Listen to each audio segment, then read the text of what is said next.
Hey everyone, welcome back to my channel. So today we're going to be making a crochet mesh bottle holder, and we're going to be using Bernat Handicrafter cotton yarn. I think it's so great for this type of project. It's sturdy and it can withstand going through the washing machine and drying, and I think this project is also great for the summertime and springtime when people start walking and going on hikes and things like that. So this is just perfect. So we'll grab your scissors, we're going to put that to the side for later, and we're going to use our 5.5 or 5 millimeter hook. I have a size I, and you're also going to need a stitch marker or a safety pin, anything that can help you mark your stitches, and let's begin. So we're going to start out with a magic circle, and if you don't know how to do one, I have a video on basic crochet stitches, and I'll link it in the description below, and you can check that out and then come back. So we're gonna do a magic circle right now, and we're gonna chain 4, and this chain 4 is going to count as a double crochet and a chain 1. So right now we're going to work another double crochet into this magic circle and then chain 1, and that will leave us with 2 double crochets and chain 1s, and we're going to work in total 8 of those. Right now we have 2, so we're going to work 6 more, and I'm going to speed it up and come back when we're finished.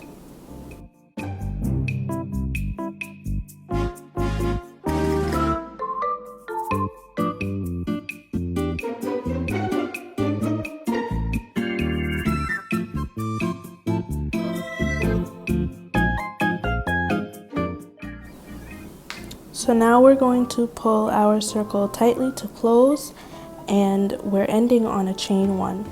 So to finish this round, we're going to slip stitch into the 3rd chain of our original chain 4, and then we'll be finished round 1 of our mesh bottle holder. Now on to round 2, and we're going to chain 4 and double crochet into the next chain space directly next to our chain 4. So that initial initial chain 4 counts as a double crochet and a chain 1, just like it did in our first round, and you're going to double crochet and chain 1 into the next chain space again, and then double crochet back into the same space and chain 1. And if you will see, it forms a V shape into this chain space, and that is the pattern I'm going to be repeating for round 2. So after every double crochet, you chain 1 and you go back into the chain space for another double crochet.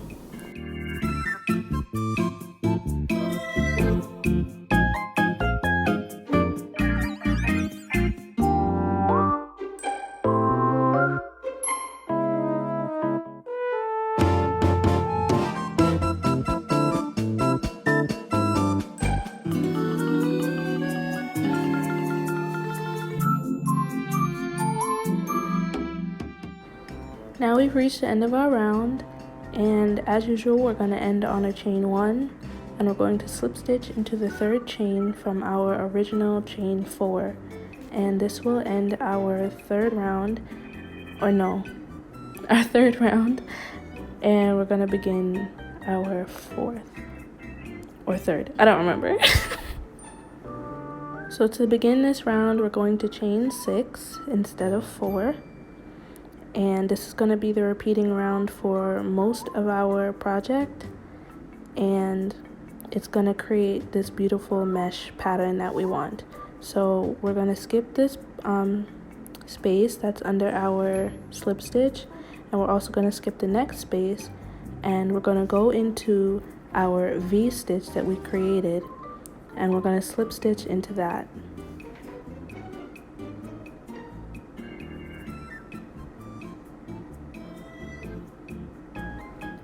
So after you slip stitch, you're going to chain up 6 again and go into not the next space, but the space after, which is also located in a V, and you're going to slip stitch into that. And that is a pattern that we're going to be repeating for about 13 or 14 rows. And like I said, I'm going to show you how it makes this beautiful mesh diamond pattern, and we're just going to do that all around until we get a long body. And yeah, so here's me just showing you the finished product beforehand. So it's pretty tedious, but also very easy to follow and remember. So you just chain 6 and slip stitch into every V-stitch, and I'm gonna go ahead and speed that up, and then I'll show you how to end each round as well, which is a little bit different.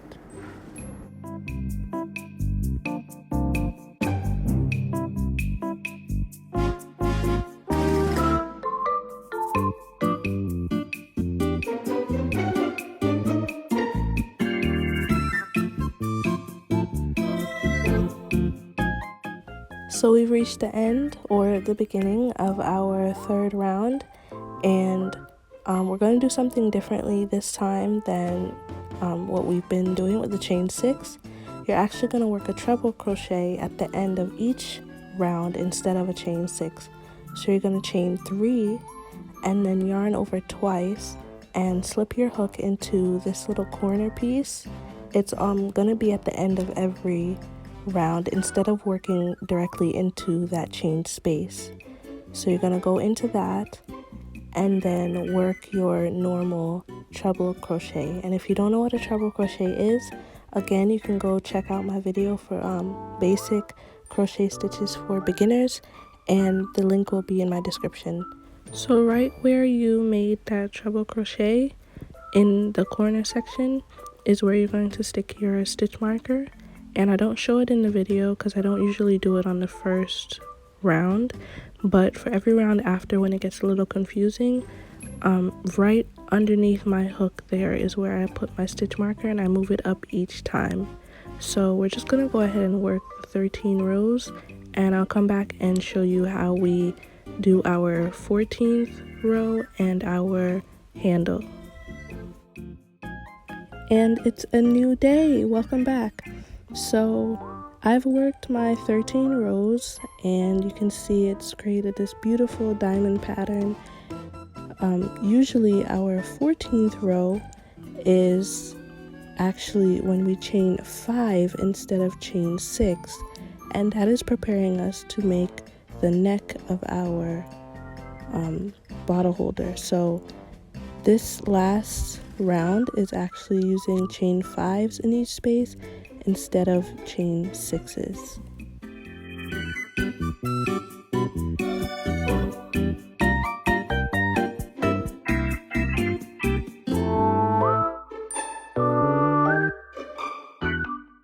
So we've reached the end of our last round, and here where we would usually do our chain 3 and treble crochet, we're going to chain 2 this time and then do a treble crochet, and that will make up for our chain 5s that we've been doing. So slip stitch into your corner like you've been doing before, and now we're going to work on the neck of our bottle holder. So you're going to immediately go into the space next to your hook and single crochet 5 into that space.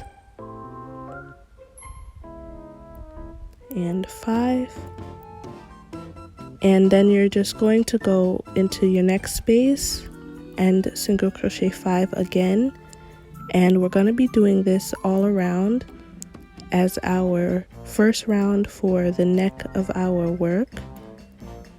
And you're just going to single crochet 5 all around into every space, and then slip stitch when you get to the end.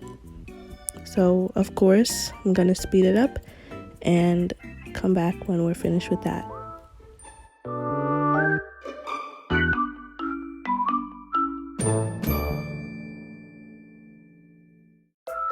So we've come back to where we started, and we're just going to slip stitch into that first single crochet, and we're going to chain one and start another row of single crochets. We're just going to single crochet into every stitch that we've done for the last round, and we're going to repeat this for 2 more rounds so that the neck of our bottle holder has three rows of single crochet around.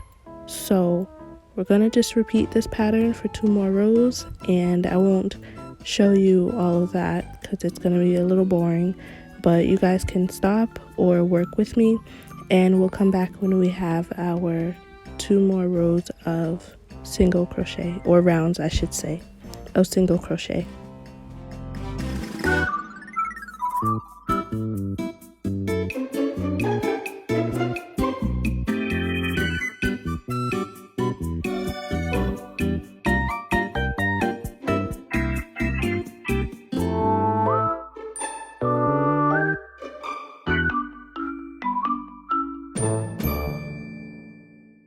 So we're finished with the neck of our bottle holder, and I'm going to show you the one that I made before. And here's our neck, so you can see that it's 3 rounds. And now we're going to work on the long strap. And here I worked double crochets, so that's what we're going to do today. And we're going to start off by chaining 1, and then we're going to single crochet 4 across, and that will be the base for our strap. And we're going to work in rows now. Before we were working in rounds, now we're going to be working in rows. So we get to the end of our row and we'll turn, and that will be our pattern for the strap.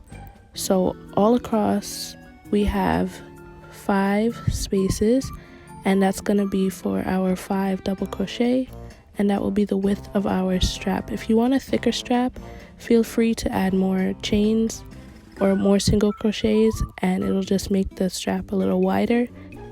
So we're going to start by chaining 1. I don't know why I'm hesitating. And we're going to turn and then double crochet, not into the first chain space but the second one, and we're going to do that 4 times across so that we have 5 double crochet for each row.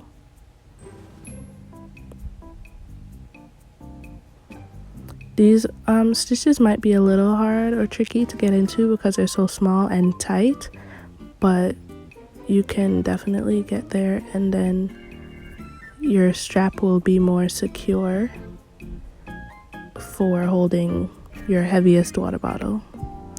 So after we've done our double crochets, you count 5. You're going to chain 1 and or chain 2 and turn and repeat that pattern. So we're just going to do that across and turn. We're going to do it for about 50 or 60 rows, depends on how long you want your strap, but yeah. So I'll see you soon. Okay, so it seems that my camera setup has completely just fallen apart, and I don't know, I'm gonna have to fix that someday soon. But here I'm just holding the camera and I'm showing you how to attach the strap. And you just want to line it up, make sure that your bottle holder and the diamonds are completely lined up so that your strap is perfectly across from the other side. And you're just you can leave a long tail and cut that, and then just weave in your ends and tie it into the base. But you want to make sure that it's on the inside and not the outside. You could also weave it to attach it to the outside and then turn your bottle holder inside out. It totally depends on you, but I want to note that if you're doing single crochets, I usually do about 100 rows, but you also want to do it to the point where you only need that much, because when you put your bottle into the holder, depending on the size of your bottle and the weight, it's going to stretch a lot. So you really don't need too many rows. Kind of just play around with it, wrap it around yourself, look in the mirror and see how long you want it, but it's completely up to you.